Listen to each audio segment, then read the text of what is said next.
शुक्लांबरधरं विष्णुं शशिवर्णं चतुर्भुजं प्रसन्नवदनं ध्यायेत् सर्वविघ्नोपशान्तये। गुरुर्ब्रह्मा गुरुर्विष्णुः गुरुर्देवो महेश्वरः गुरुः साक्षात् परं ब्रह्म तस्मै श्रीगुरवे नमः। व्यासाय विष्णुरूपाय व्यासरूपाय विष्णवे नमो वै ब्रह्मनिधये वासिष्ठाय नमो नमः। कूजन्तं राम रामीति मधुरं मधुराक्षरम् आरुह्य कविताशाखां वन्दे वाल्मीकिकोकिलं। श्रुतिस्मृतिपुराणानाम् आलयं करुणालयं नमामि भगवत्पादशङ्करं लोकशङ्करं। वागर्धाविव सम्पृक्तौ वागर्धप्रतिपत्तये जगतः पितरौ वन्दे पार्वती परमेश्वरौ। सूक्तिं समग्रयितुनः स्वयमेव लक्ष्मीः श्रीरङ्गराजमहिषी मधुरैकटाक्षैः वैदग्ध्यवर्णगुणगुम्भनगौरवैर्यां कण्डूलकर्णकुहराः कवयोधयन्ति।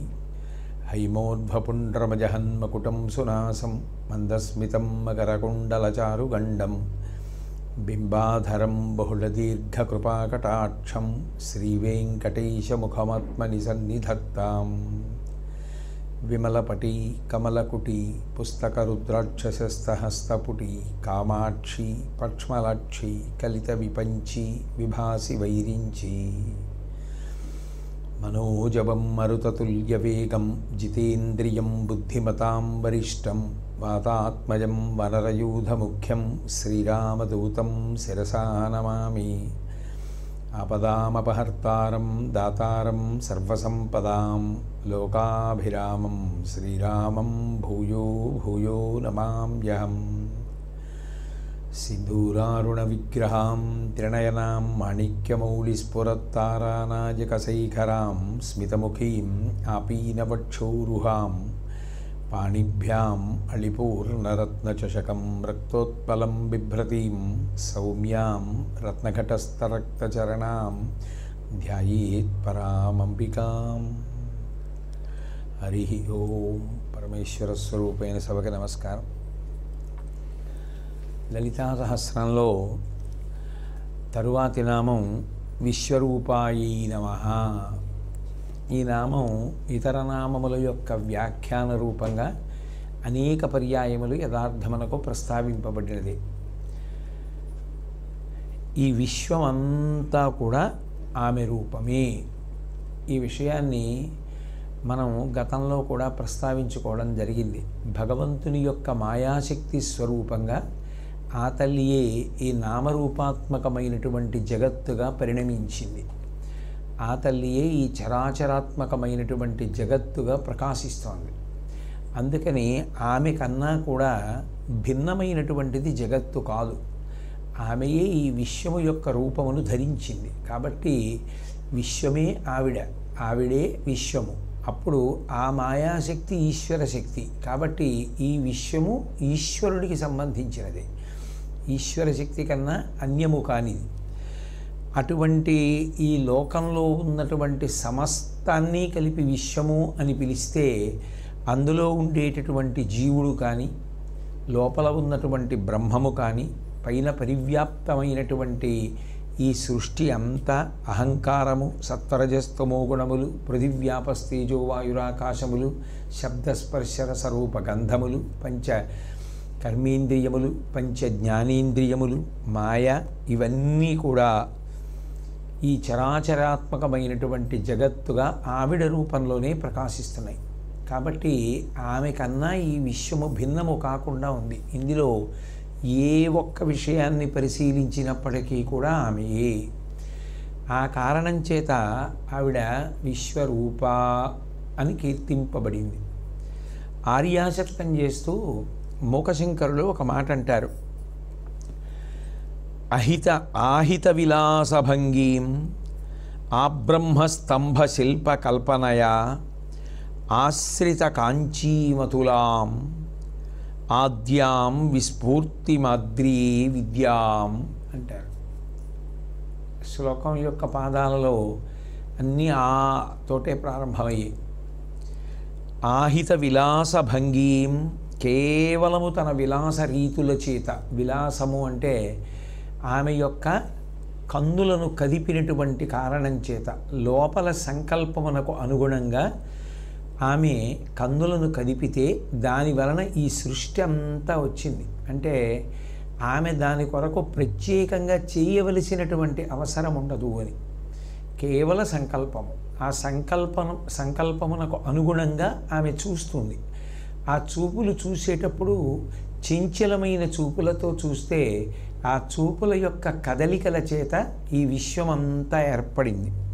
కాబట్టి ఆహిత విలాసభంగీం ఆ బ్రహ్మస్తంభ శిల్ప కల్పనయా, చతుర్ముఖ బ్రహ్మగారి దగ్గర నుంచి, సృష్టికర్త అయినటువంటి బ్రహ్మగారి దగ్గర నుంచి ఒక స్తంభం వరకు, స్తంభము పొడవుగా కనపడుతూ ఉంటుంది, స్తంభము వరకు కూడా ఈ సృష్టిలో ఉన్నటువంటి సమస్త పదార్థములను మాయాశక్తిగా ఆమెయే సృజించింది. ఆశ్రిత కాంచీమతులాం, అట్లా ఈ విశ్వముగా పరిణమించినటువంటి తల్లి ఎవరో, ఏ తల్లి యొక్క మాయాశక్తి ఈ విశ్వముగా రచన చేయబడినదో ఆ తల్లిని ఒక ఘనముగా, ఒక రూపంగా చూడాలి అనుకుంటే ఆ తల్లి కాంచీపురమును ఆశ్రయించి అక్కడ ఒక రూపంతో కూర్చునుంది. ఆశ్రిత కాంచీమతులాం, అతులాం, ఇంత అంత అని చెప్పడానికి సాధ్యం కానంత విశేషమైనటువంటి వైభవము కలిగిన ఆ తల్లి ఆద్యాం విస్ఫూర్తి మాద్రియే విద్యాం. ఎవరు ఆమె అంటే మొట్టమొదటి భగవంతుని యొక్క స్ఫురణం ఎవరో, ఆ స్ఫురణము రూపుదాలిస్తే అది ఏ కామాక్షి.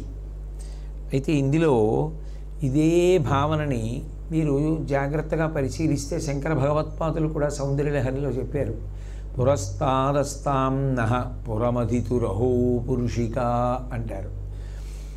ఆ పురహరుడైనటువంటి శంకరుని యొక్క నేను అన్న భావన, అహం స్ఫురణము, మొట్టమొదట నేను అన్న భావన ఏర్పడితే కదూ మిగిలిన సంకల్పాలు.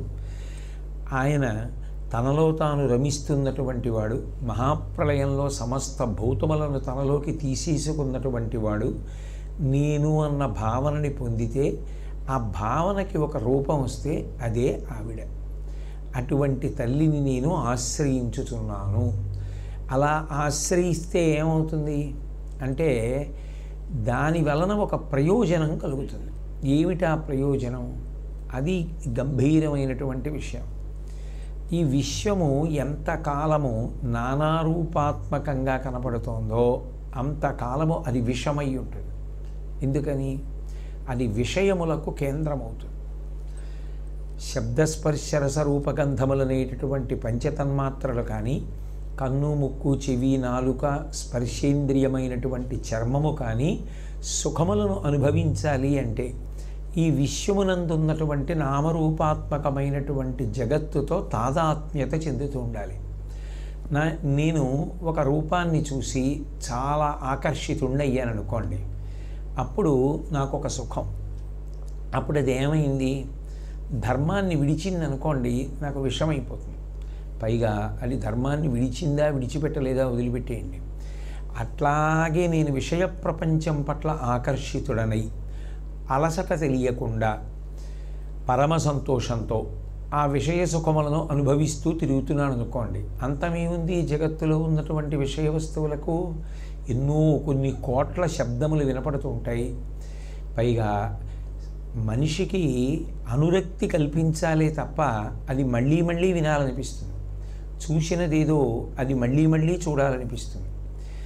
రుచి చూసినదేదో అది మళ్ళీ మళ్ళీ తినాలనిపిస్తుంది. ముట్టుకుని సంతోషించిందేదో అది మళ్ళీ మళ్ళీ ముట్టుకోవాలనిపిస్తుంది. ఏది వాసన చూసి సంతోషించారో అది మళ్ళీ మళ్ళీ వాసన చూడాలనిపిస్తుంది. అందులో వస్తువులు మారాలి అన్న లక్షణం కూడా ఏం లేదు. మీరు అనుభవించి సంతోషించినది ఏదుందో దాన్నే మారుబడ్డనగా ఎన్ని మాటలైనా అనుభవిస్తూ ఉండొచ్చు. అప్పుడు ఏమవుతుంది? ఆ విషయ సుఖముల యందు తిరగడంలోనే మనిషి జీవితం అంతమైపోతుంది. జగత్తు కేవలము విషయ సుఖములకు స్థానంగా మాత్రమే కనపడుతోంది అనుకోండి, అప్పుడు అది విషతుల్యమైపోతుంది.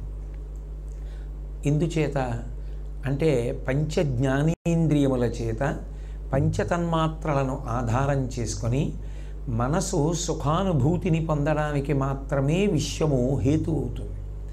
అట్లా అయితే అంతులేని అలసట లేని పరుగు పరిగెడుతూనే ఉంటాడు జీవుడు.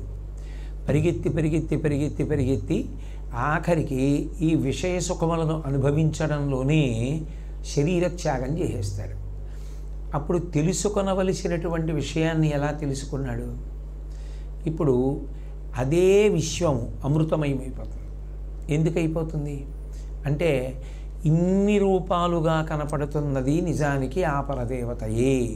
చెట్టుగా ఉన్నది ఆవిడే, పుట్టగా ఉన్నది ఆవిడే, ఇన్ని రూపాలుగా ఉన్నది ఆవిడే, ఇన్ని ఇంద్రియములుగా ఉన్నది ఆవిడే, ఇన్ని ప్రాణులుగా ఉన్నది ఆవిడే అని నేను నానాత్వమునందు ఏకత్వాన్ని భావన చేస్తున్నాను అనుకోండి. ఇదంతా ఆ తల్లే ఇన్ని రూపాలు తీసుకుంది. ఎంత అద్భుతం! ఆ ఒక్క తల్లే జమ్మి చెట్టు అయింది, ఆ ఒక్క తల్లే తులసి చెట్టు అయింది, ఆ ఒక్క తల్లే రావి చెట్టు అయింది, ఆ ఒక్క తల్లే మర్రి చెట్టు అయింది. ఒక్కొక్క చెట్టు ఒక్కొక్క రకమైనటువంటి విన్యాసం, ఒక్కొక్క రకమైనటువంటి కొమ్మ, ఒక్కొక్క రకమైన ఆకు, ఒక్కొక్క దాంట్లో ఒక్కొక్క పువ్వు, ఒక్కొక్క దాంట్లో ఒక్కొక్క రుచి, ఒక్కొక్క పండు, అన్నీ ఆవిడ సృష్టి. ఆవిడే ఇన్ని రూపాలుగా ఉంది అని నేను భావన చేస్తున్నాను అనుకోండి, అది అమృతం. అదే పూతనా సంహార ఘట్టంగా వస్తుంది కృష్ణ పరమాత్మ విషయంలో. విషము అది శుద్ధి అయిపోయింది. ఎప్పుడు? ఆమె రూపంగా చూడగానే అది శుద్ధి అయింది. మీకు తేలికగా అర్థం అవ్వాలి అంటే నాగుపాములో ఉన్నటువంటి విషాన్ని తీసి ఒక్క చుక్క నాలుక మీద వేసుకున్నాడు అనుకోండి, ప్రాణాలు పోతాయి. అదే విషాన్ని శుద్ధి చేసి వైద్యుడు ఔషధంగా ఇచ్చాడనుకోండి, ఇది మీకు ఫలానా రోగానికి పనిచేస్తుంది అని ఇచ్చాడనుకోండి, అది పుచ్చుకుంటే ఔషధమై లోపల ఉన్నటువంటి వ్యాధి నయమవుతోంది. వైద్యుడు శుద్ధి చేసినది విషము ఔషధమవుతోంది, శుద్ధి చేయనిది విషముగానే ఉండిపోతాను. ఇది అంతా తల్లి యొక్క విన్యాసం, ఇదంతా తల్లి యొక్క క్రీడ, ఇదంతా భగవంతుని యొక్క మాయాశక్తి స్వరూపం, ఇదంతా తల్లే అన్న భావన లోపల ఉంచుకున్నారనుకోండి, మీరు దాన్ని పైకంటూ అలా ఉండడం చాలా కష్టం. అప్పుడు ఏమవుతుందంటే లోకాంతో ఉండేటటువంటి పెద్ద సమస్య ఏమిటంటే మీరు ఒక చేతకాని వారిగా నిలబడతారు. ఎందుకని అంటే మీరు లోకాన్ని పరదేవతా స్వరూపంగా చూస్తున్నారు. అందుచేత నిజానికి మీకు మనసులో దాని పట్ల రాగము లేదు, ద్వేషము లేదు. ద్వేషించడానికి మీరెవరు? మీకు ఒక పాఠం చెప్పడానికి ఆ తల్లి అలా చేసింది. మిమ్మల్ని సంతోషపెట్టాలనుకున్నప్పుడు ఆ తల్లి అట్లా చేసింది. అన్నీ ఆ తల్లి అయినప్పుడు మీరు ఎవరి మీద రాగం, ఎవరి మీద ద్వేషం? కానీ మీరు అట్లా పైకంటూ వచ్చారనుకోండి, అప్పుడు ఆయన పిచ్చాడులేండి, ఏం చేసినా అలాగే ఉంటాడంటారు. అది పైకనేది కాదు, లోపల అనుభవించేది. అప్పుడు విశ్వము అంతా అమ్మవారి యొక్క రూపంగా కనపడుతోంది అనుకోండి, విశ్వరూప అంతే. అప్పుడు నువ్వు ఎక్కడ చూస్తావు భగవంతుడిని? ఎక్కడ చూసినా భగవానుడే. జ్ఞాని ఆ స్థాయినే చేరుతాడు. ఆయనకి ఏ ప్రాణి యందు కూడా భయం ఏర్పడదు. ఎందుకు ఏర్పడదు అంటే నాలో ఉన్నటువంటి ఆత్మ ఏది ఉన్నదో అదే అందులో ఉన్నది. ఆ భగవతియే ఇన్ని రూపములు పొంది ఉన్నది అంటాడు. అప్పుడు ఆయనకి అలా పాకి వెళ్ళిపోతున్న పావుని చూసినా అది కూడా భగవంతి యొక్క సృష్టి విన్యాసం అంటాడు. అన్నిటి యందు భగవతిని చూస్తూ ఉంటాడు. అట్లాగని దాని జూలికి వెళ్ళమనో దాని దగ్గరికి వెళ్ళమనో కాదు, దేని పట్ల ఏ పరాకు ఉండాలో ఆ పరాకుతో ఉంటూ అంతటా బ్రహ్మమును చూడగలిగినటువంటి శక్తి ఏర్పడాలి అంటే తేలిక మార్గం ఏమిటి? ఇవన్నీ కూడా ఆ అమ్మవారి యొక్క రూపములే. భాగవతంలో అంటారే, హరిమయము విశ్వమంతయు, హరి విశ్వమయుండు, హరిమయము కాని ద్రవ్యము పరమాణువు లేదు వంశ పావన వింటే అంటాడు శుకబ్రహ్మ. అంతర్బహిశ్చ తత్సర్వం వ్యాప్య నారాయణ స్థిత దృశ్యతే శ్రూయతేపివా. వినే దాంట్లో, చూసే దాంట్లో, కంటికి కనపడుతున్నటువంటి చరాచర జగత్తులో లోపల బయట అంతటా పరివ్యాప్తమై ఉన్నటువంటిది ఆ భగవతియే అన్న భావనతో ఉన్నారనుకోండి, క్రమక్రమంగా దాన్ని కొంచెం విస్తరించే ప్రయత్నం చేస్తున్నారనుకోండి, ఒక 5 నిమిషాలు నానాత్వాన్ని చూస్తూ ఏకత్వాన్ని భావన చేస్తున్నారు. ఇదంతా ఆ తల్లి యొక్క విన్యాసం. ఇప్పుడు ఒక చిత్రకారుడు ఉంటాడు. ఆ చిత్రకారుడు ఏం చేస్తాడంటే ఒక పెద్ద కాగితం ఒకటి తీసుకుని ఆ కాగితం మీద పెద్ద పెద్ద చెట్లు గీస్తాడు, పెరుగుతున్న మొక్కలు గీస్తాడు, ఆ చెట్ల మీద గూళ్ళు పెట్టుకున్నట్టుగా గీస్తాడు, అందులో పక్షి ఉన్నట్టు, గుడ్లు పొదిగినట్టు, పిల్లలైనట్టు, ఎక్కడి నుంచో వచ్చి తల్లి పక్షి ఆహారం పెడుతున్నట్టు, పిల్ల పక్షులు నోళ్ళు తెరిచినట్టు, అది ఆహారం అందులో పెడుతున్నట్టు చూపిస్తాడు. నిజానికి మీరు ఆ చిత్రపు వంక చూశారనుకోండి, బా ఎంత బాగుందో, ఇదిగో ఎన్ని చెట్లు, ఎన్ని పువ్వులో, ఇదిగో ఇక్కడ చూసావా తెల్లటి పూలు, ఇక్కడ ఎర్రటి పూలు, ఇక్కడ చిన్న చిన్న పూలు, ఇక్కడ పెద్ద పెద్ద పూలు, ఇదిగో ఇక్కడ తల్లి పక్షి, ఇక్కడ పిల్ల పక్షి, ఇక్కడ అన్నం పెడుతోంది, ఇక్కడ సంతోషంగా ఉంది, ఇక్కడ పొదుగుతోంది. నిజానికి అవన్నీ కలిపి ఏమిటి? చిత్రకారుడి చేతిలోని రంగు కుంచాడు. ఈ రెండూ కలిపి అలా అయ్యాయి. ఆయన మేధాశక్తి, ఆయన దాన్ని అలా రచించాడు. ఏది సత్యం? ఆయన సత్యం. ఏది అసత్యం? ఇది అసత్యం. ఆయన ఊహ ఇంత బొమ్మగా వచ్చినట్లు ఆ తల్లియే నిజానికి ఇన్ని రూపాలుగా పరిణమించింది. ఆవిడ వినా ఇంకొకటి లేదు అన్నప్పుడు విశ్వమునందు మీకు ఏర్పడేటటువంటి ప్రేమ భావనయే భక్తి. అదే నిజమైనటువంటి భక్తి. అప్పుడు పూజామందిరం విస్తరిస్తుంది. విశ్వమంతా పూజామందిరమే. ఆ స్థాయికి చేరుకుంటాడు. అదే అంటాడు వివేకానందుడు, పూజామందిరంలో పూజ ప్రారంభించవలసిందే, పూజా మందిరంలో సాధన చేయవలసిందే. సాధనకి ఫలితం విశ్వమంతా పూజామందిరం కావాలి. అలా కావాలి అంటే ఆ ఉన్నది నీకు అత్యంత ప్రీతిపాత్రమైనటువంటి పరదేవతయే ఇన్ని రూపాల్లో ఉంది అంటే నువ్వు ప్రేమించకుండా ఎలా ఉండగలవు? అన్నిటినీ ప్రేమించగలవు. ఆ ప్రేమ భావన నీ ఎందుకు కదలకుండా ఉండాలి అంటే ఆ ఏకత్వం సాధ్యం కావాలి. ఆ చూపు, బయట చూస్తున్న చూపు లోచూపుతో కలిసింది. బయట చూస్తున్న చూపు బయట చూపుగానే ఉండిపోయింది అనుకోండి, విషం అయిపోతుంది. పై చూపు లోచూపుతో కలిసిందనుకోండి, లోచూపు అమ్మవారిగా చూడడం కలిసిందనుకోండి, అమృతం అయిపోయింది. మీరు విశ్వాన్ని అమ్మవారి రూపంగా చూస్తే పరిష్కారం అయిపోయింది. అందుకే విశ్వరూపాయై నమః అన్నారు. అటువంటి తల్లి యొక్క వైభవాన్నే మూకశంకరులు ఆర్య శతకంలో ప్రస్తుతి చేస్తే, ఉమాసహస్రంలో కావ్యకంఠ గణపతి ముని ఈ విశ్వరూప అన్న నామంలో ఆ అమ్మవారు ఎంత వైభవంతో ప్రకాశిస్తూ ఉంటుంది అన్న దాని గురించి ప్రస్తావన చేశారా అన్నట్లుగా, బ్రహ్మముఖాబ్జే వాగ్వనిత వక్షసి విష్ణోః శ్రీ లలితా శంభు శరీరే భాగమిత విశ్వశరీరే వ్యోమ్నితత అంటారు. ఏమిటా తల్లి యొక్క వైభవం అంటే, ఈ సృష్టి జడమై ఉంటుంది. ఇది తనంత తానుగా ఏమీ కదలలేదు, నిజానికి తనంత తానుగా ప్రకాశించలేదు. కానీ ఈ సృష్టి అంతా కూడా ఇంత శోభని పొందాలి అంటే ఆమెయే మళ్ళీ చైతన్యంగా లోపల ప్రవేశించింది. ఆ చైతన్యం వదిలేసింది అనుకోండి, జడమంతే, అన్నీ పడిపోతాయి. అన్నీ పడిపోయాయి అనుకోండి, అసలు ఆ సృష్టికి అందమేది? అన్నీ కదులుతున్నాయి అనుకోండి, అన్నీ తమ తమ కార్యాలలో తామున్నాయి అనుకోండి, అందులో ఉంది సొబగు, అందులో ఉంది శోభ.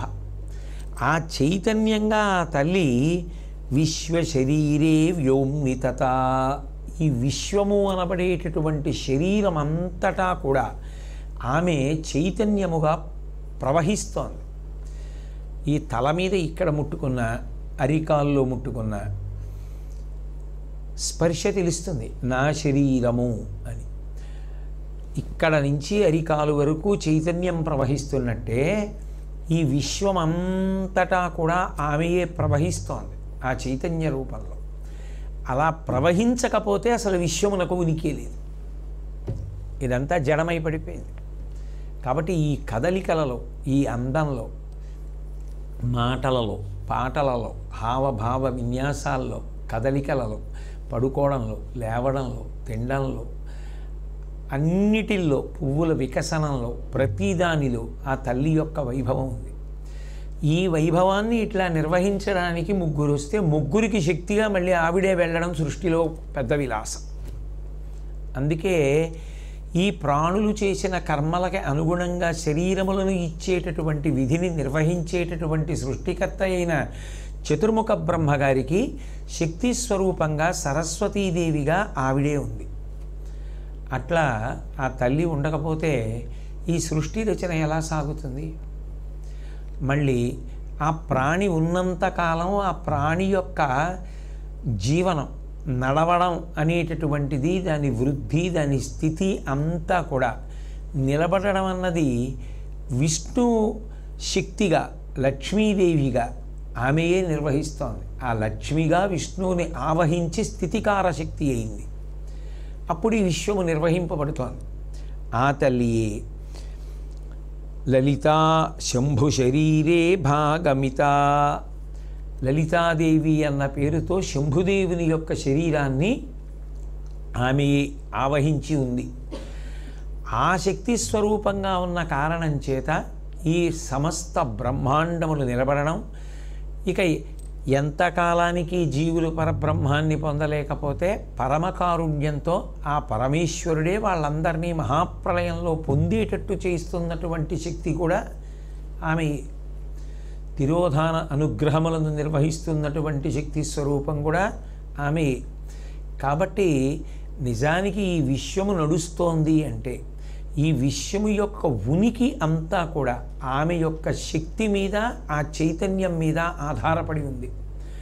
ఆ శక్తి, ఆ చైతన్యము ఆగిందనుకోండి అంతే, సమస్త విశ్వము జడీభూతమైపోతుంది ఉత్తర క్షణంలో. ఇంకా నిజానికి విశ్వమునకు ఉనికే లేదు. అందుకే శారదానంద లహరిలో పేరాల భరతశర్మ గారు ఒక అద్భుతమైనటువంటి మాట అంటారు. తలపై అగ్నిని, సూర్యచంద్రులను నేత్రద్వందమున్, దిశల్ కలయన్ శ్రోత్రములందు, వేదములు వాగ్వ్యాపారమందున్, హృదిన్ వెలయన్ విశ్వము, ప్రాణమై అనిలమున్, పృథ్విన్ పదాబ్జమ్ములై, తెలియన్నేరము సర్వభూతములలో దీపించు అబ్రహ్మమున్. ఆ తల్లి ఈ సమస్తమైనటువంటి ప్రాణులయందు ఉంది, పంచభూతములుగా ఉంది.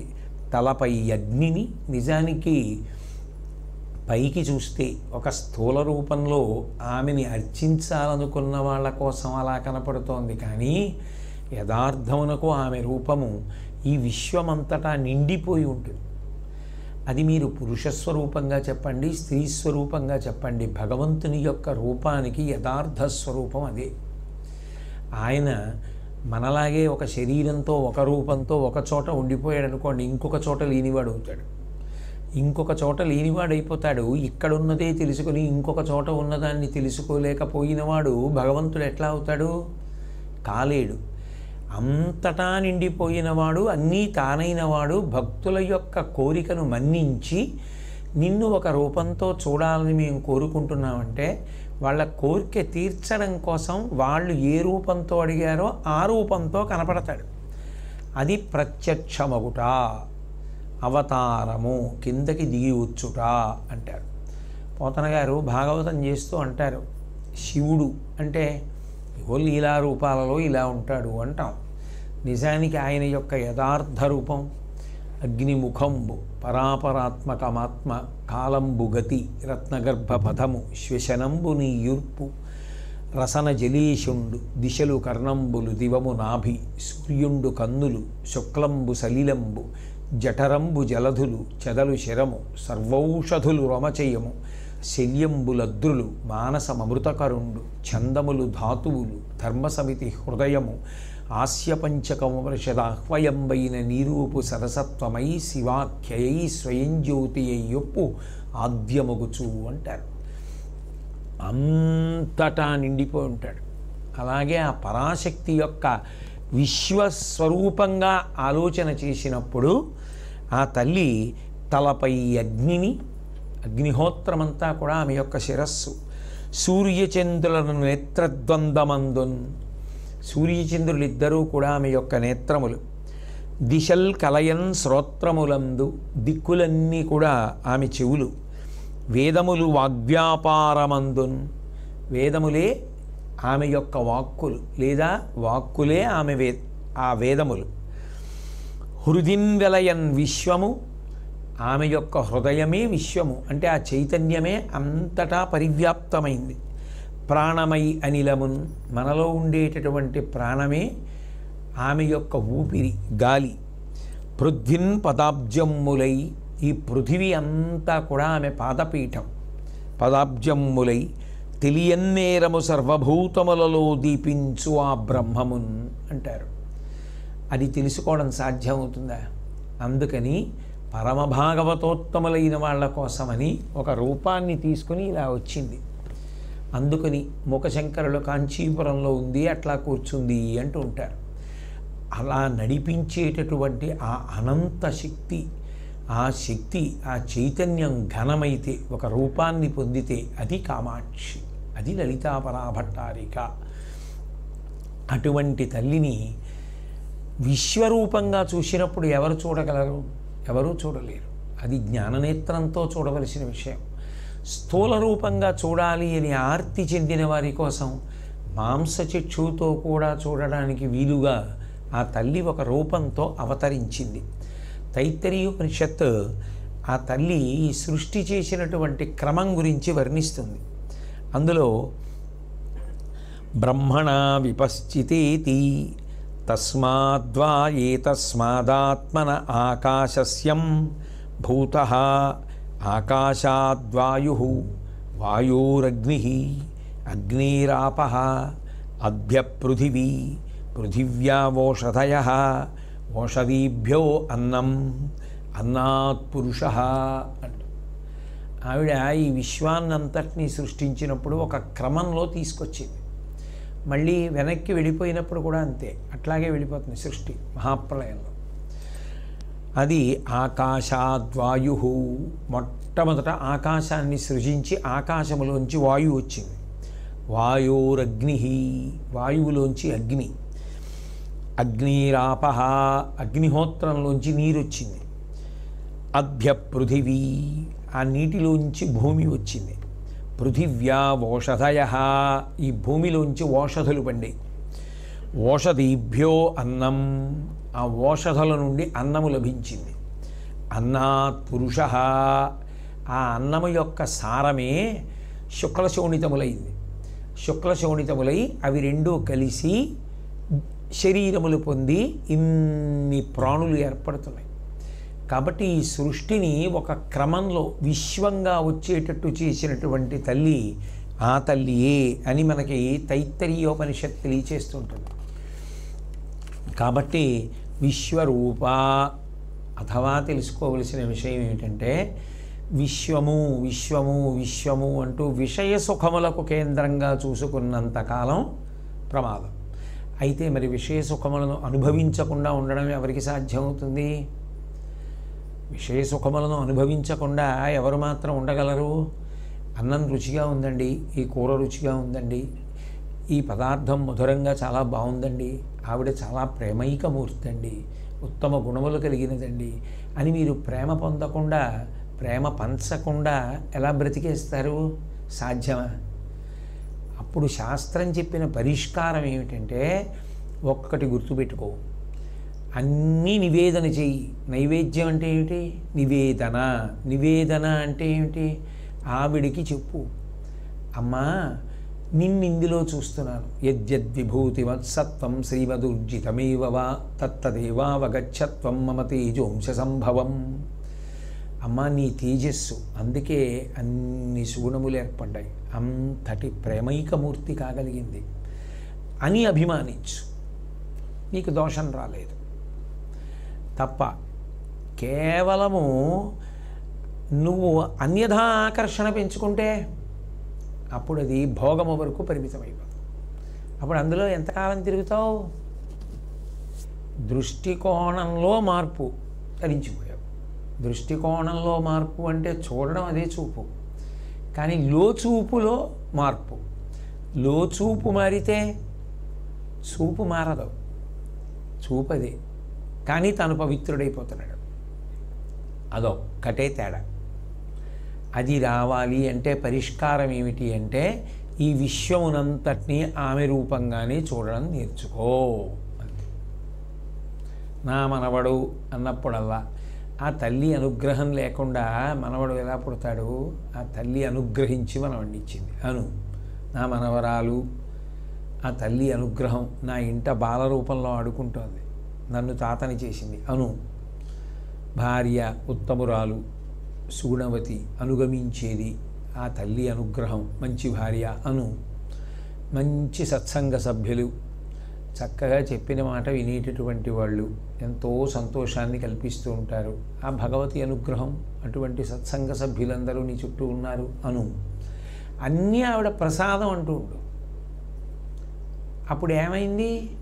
మేడెక్కి నిలబడి చుట్టూ చెట్లని చావల్ని చూడక్కర్లేదు, నీకు కలిగినవన్నీ ఆమె ప్రసాదమే ఒక రోజున నీకు ఇష్టం లేనిది కూడా జరిగింది, అన్నీ నువ్వు అనుకున్నట్టే అయిపోతే నా గొప్ప ఏమిటని ఇవాళ ఆవిడ నాకు చూపించిందని. అప్పుడు ఏమైంది? అంతా ఆవిడ ప్రసాదమే అయింది. అర్థమైందమ్మా, అన్ని వేళలా నేను అనుకున్నట్టు అవ్వవు, నీ అనుగ్రహం ఉంటే అవుతాయి నేను అనుకున్నట్టు. కాబట్టి నేను ఇలా విర్రవీగుతానేమోనని కొంచెం నాకు నీ గొప్పతనాన్ని కూడా చూపించావు. చెప్తూ ఉంటావు కదా, కచ్చిదా శాస్తి దేవానాం ప్రసాదం పార్థివాత్మజ కచ్చిత్ పురుషకారంచ దైవంచ ప్రతిపద్యతే. పురుషకారం, పురుష ప్రయత్నం ఎంతున్నా ఈశ్వర కృప కలిసి రావాలి. ఈశ్వర కృప కలిసి రాకపోతే ఆద్యంతములు కార్యక్రమం సరిగ్గా ఉండదు. ఎందుకని? ఈశ్వర కృప లేదు. ఆ ఈశ్వర కృప కలిగితే పురుష ప్రయత్నం ఫలిస్తుంది, అది లేకపోతే ఎలా ఉంటుందో చూసావా అని అమ్మవారు నాకు పాఠం చెప్పింది ఇవాళ. ప్రసాదం లేకపోతే భోగం అనుభవించినప్పుడే ప్రసాదం అంటే ఎలా అవుతుంది? సాధ్యమా? కాదు కదా. అన్నిటిలోనూ నువ్వు ప్రసాదాన్నే చూడగలగాలి.